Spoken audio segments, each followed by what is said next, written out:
Hello my dear student. So I think তোমরা সবাই খুব ভালো আছো।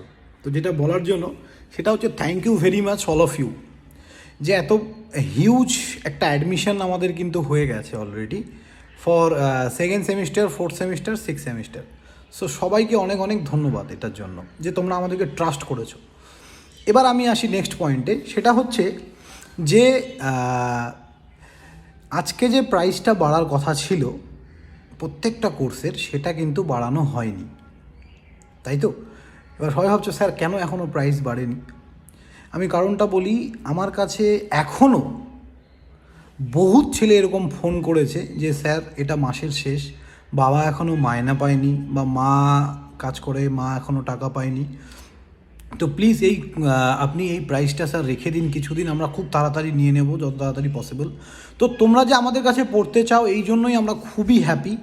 ওকে, easy to learning always try করে কোয়ালিটি মেনটেন করার, নট আ কোয়ান্টিটি। আমরা কোয়ান্টিটির দিকে যাই না, আমরা কোয়ালিটি দেই, ঠিক আছে?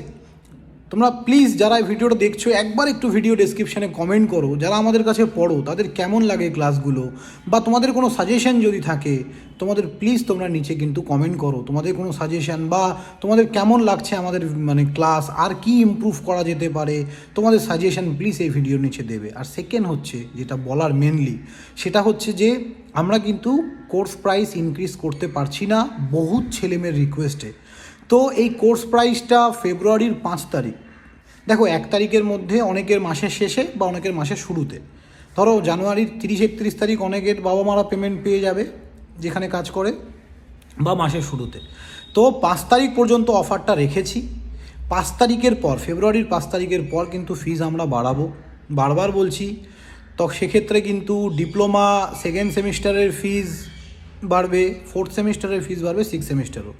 তো যারা এখনও পারচেস করতে পারোনি তাদের জন্য গোল্ডেন অপরচুনিটি, এই 15 দিন ফিজ আমরা বাড়াচ্ছি না, শুধু তোমাদের রিকোয়েস্টে, ঠিক আছে? কিছু করার নেই। দেখো স্টুডেন্ট রিকোয়েস্ট আমাকে রাখতেই হবে, একজন দুজন বললে আমি শুনতাম না, হিউজ। কাল রাতে মিনিমাম 50টা কল এসছে আমার কাছে। সো যাই হোক, এই জন্যই আমি থ্যাঙ্কসফুল তোমাদের, যে তোমরা আমাদেরকে ভালোবাসছো, আমাদের কাছে পড়তে চাইছো। এই জন্যই, টাকাটা জীবনে ম্যাটার করে না খুব একটা বেশি, ঠিক আছে? চলে যাবে, আমাদের এতগুলো টিচার আছে, ইটস ওকে। আমাদের সিস্টেমটাও রান করানো দরকার, তাই না? তো তার জন্য একটা মিনিমাম পেমেন্ট তো দরকার, সেটা আমরা অবশ্যই কালেক্ট করছি তোমাদের থেকে। তো সবাই ভালো থাকবে এটাই বলার ছিল। অফার কিন্তু এক্সটেন্ড করা হলো নেক্সট 5 তারিখ পর্যন্ত। আই থিঙ্ক কারণটা বুঝতেই পেরেছো, অনেকের কাছে এখন টাকা নেই, বাবা মা পেমেন্ট পেলে, কারণ পরীক্ষা ছিল, পরীক্ষার সময় যাতায়াতে কিছু টাকা খরচা হয়ে গেছে, স্যার এখন টাকা নেই স্যার, বাবা পেমেন্ট পেলে আমি অ্যাডমিশন নেব। তো এই কথাটা শুনে বলো, আমার বাবা খুবই গরিব, অ্যাকচুয়ালি আমার বাবা কি বলবো, এখনও টোটো চালায়, এখনও স্টিল নাও, ঠিক আছে? আমার বলতে কোনো অসুবিধা নেই, ঠিক আছে?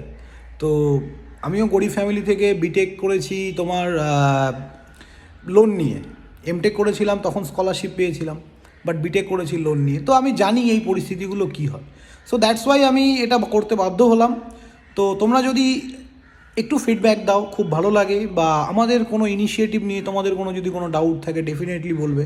হয়তো আরেকটা জিনিস আমি একটু বলে রাখি, সরি ফর দ্যাট, অনেকের কল হয়তো আমি কালকে রিসিভ করতে পারিনি। কাল অফারের লাস্ট ডেট ছিল পুরো, কত কল এসছে আমি নিজেও সারাদিন আমি কল রিসিভ করে পাগল হয়ে গেছি। কিছু কিছু কল হয়তো রিসিভ করতে পারিনি, তাদের সবাইকে রিকোয়েস্ট করব আজকে কল করো, আমি আজকে ফ্রি আছি, রবিবার, সবার কল রিসিভ করব, সবার সাথে কথা বলবো। আমার ভাই কোনো ব্যাপার নেই, ঠিক আছে?